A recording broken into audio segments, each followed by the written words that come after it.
What you doing, buddy, Ro? Ted and I are going on a short little Father's Day hike. He said he was going to bring me on one, and here he is. Good job, buddy. So for Father's Day, Ted ended up taking and he went up to the CPO Tools website, and he ended up ordering me something that I'd needed for a while. He ended up getting me a hedge trimmer, one of the dual battery units. So let's go check that thing out, shall we? Hey, Ted. You guarding it? All right. I'm gonna give this bad boy a shot today. This will be its, excuse me, buddy. This will be its maiden voyage. I just want to trim up the edges of the shrubs. I've got a bird nest in that. Whoops, got a bird nest in that one and in that one. So I'm only gonna do the sides, I think. Not gonna do the tops of these things. But yeah, that's a 24-inch bare tool only. Luckily, we've got plenty of our own batteries. Pull this thing up, and it'll turn in different. You can go all the way over if you want to. So that gives you a nice handle on the side. So in case you want to cut this way, now you can cut this way. So that's pretty neat. And then flips all the way around the other side as well. And of course, the traditional up on the side. He can give you the little instructions on how to do it. Pull that thing up, lift it over. Ugh. I need a great big giant hand. There we go. Anyways, Ted seems to enjoy it. All right, so I'm going to be cutting down through here. I'll just lift this up, spin it all the way around. Let's go.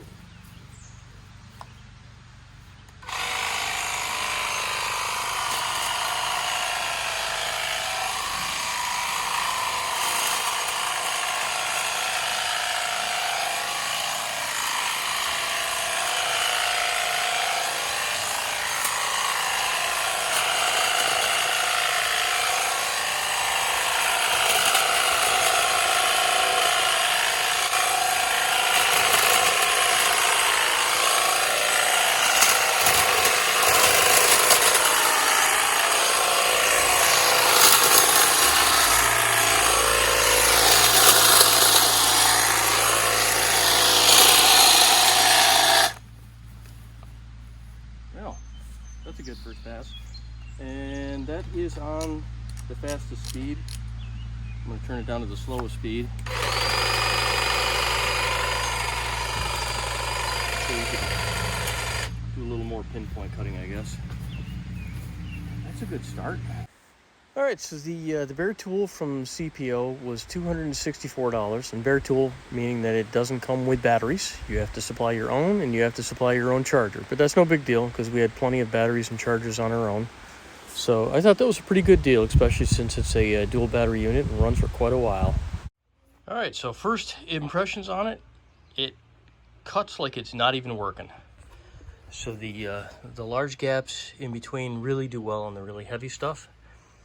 And they pretty much maintain all the way up through. Like some of the other trimmers I've had really small gaps up toward that end, which are almost unusable, which really sucks when you're getting down low on stuff. Now, like I said, this is a first pass, so I am not a landscaper, obviously, but these things were all bushed completely out.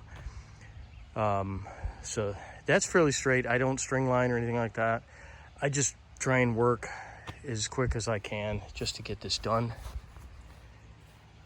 These guys here, as you can see, that bumps out a little bit down the end.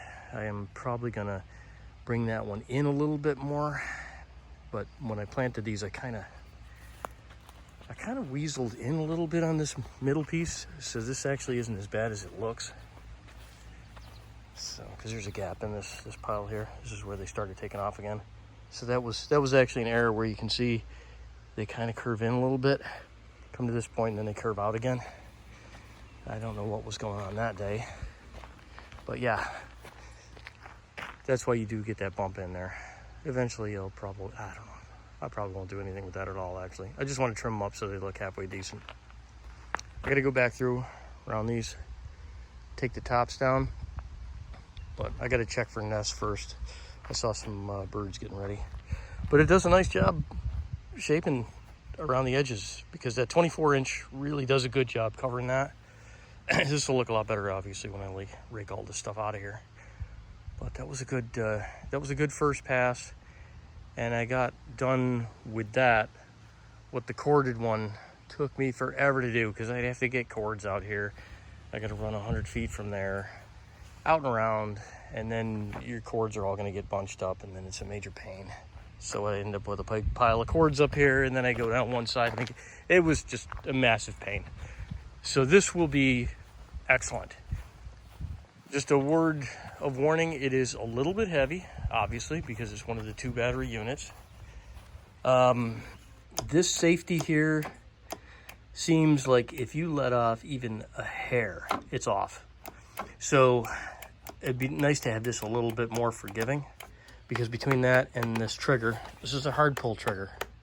And granted, you don't really want any of this stuff to be too easy, because you don't want to accidentally pick this thing up wrong and chop your toes off or anything. So you do want, you want a little bit of tension on those things, but I think it's probably got a little bit more tension and a little bit less switch travel. Like, this should be able to come out a little bit at least, so when your hand moves, you don't shut it off. So I had a few times where it just kind of shut off, and it's no big deal. I mean, you just squeeze. But when you're holding on to this like this, I didn't really get bit by it, but you could definitely feel the edges of the plastic. Granted, you're supposed to be wearing gloves when you're running these things, and I'm sure they took that into account. I generally don't wear gloves when I'm doing this kind of stuff, just because I don't want to, drop the tool or, lose track of where my hands are. And I don't know. Anyways, that's my assessment on it. I'm really happy so far. This is day 1, fresh out of the box. Let me show you the box. So this is the box that it came shipped in. CPO Tools just ships in the original box. There's no extra packing. For me, I love that, because it's not a whole bunch of extra junk for me to have to deal with. Because like this cardboard, it's going to get chopped up. We're going to put it into the fire, and then it's gone. But for people who are in the city, you might want to have a secured location when you get it shipped, because it's pretty darn obvious what this thing is. Like I said, not a deal breaker for me, might be a problem for other people. This little gem, which is the guard, double duties, because you can screw this to the wall, and then there's another securing screw down in the end. So you screw this to the wall, and then you can just drop your tool into there. And now it's got on-wall storage, which I think is really cool. I like that. This is my old rig here.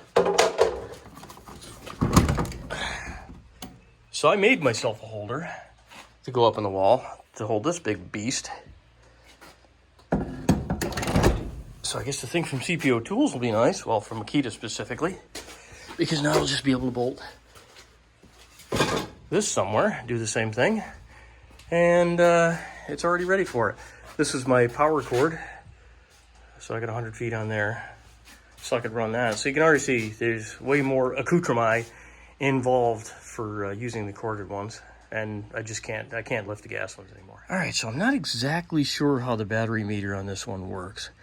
On my chainsaw, there's a button where you can hit it and check it. I think this one probably only goes off when it's really low. I don't really know. I'm gonna have to look at the manual on there. I just briefly saw the manual talking about that, but I mean, when it comes down to it, you can always just go back here and go boop, boop. So that's not gonna kill anybody. Actually, I wonder if I press the button.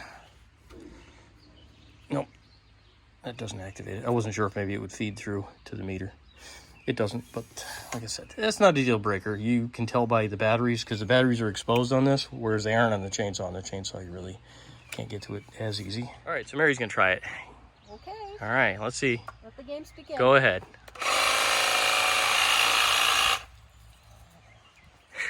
I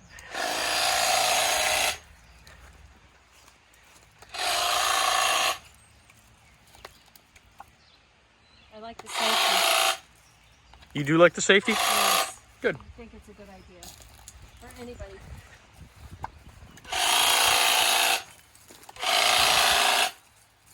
Now, if you want to get the back, hold on a second. I'm not going to get the back. Okay. Well, I was going to say you can flip that arm around the other way entirely. Yep. Okay.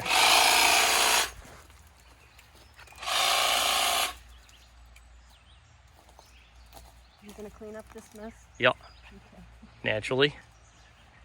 Who else is gonna do it?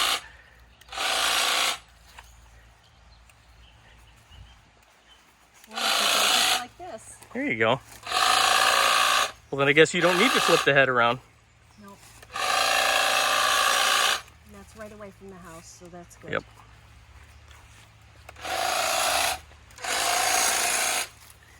I love this. Cut's nice, doesn't it? Yeah, it's beautiful. All right. So what's your first feelings on it? Awesome. Anything else? I would recommend it. The weight seem fine to you? Yeah, I mean it's not heavy. I mean I'm used to stuff like this. Yep. Good. It weighs a bit, but So what do you give it so far just on first blush? 10. Good. I love it. Bing.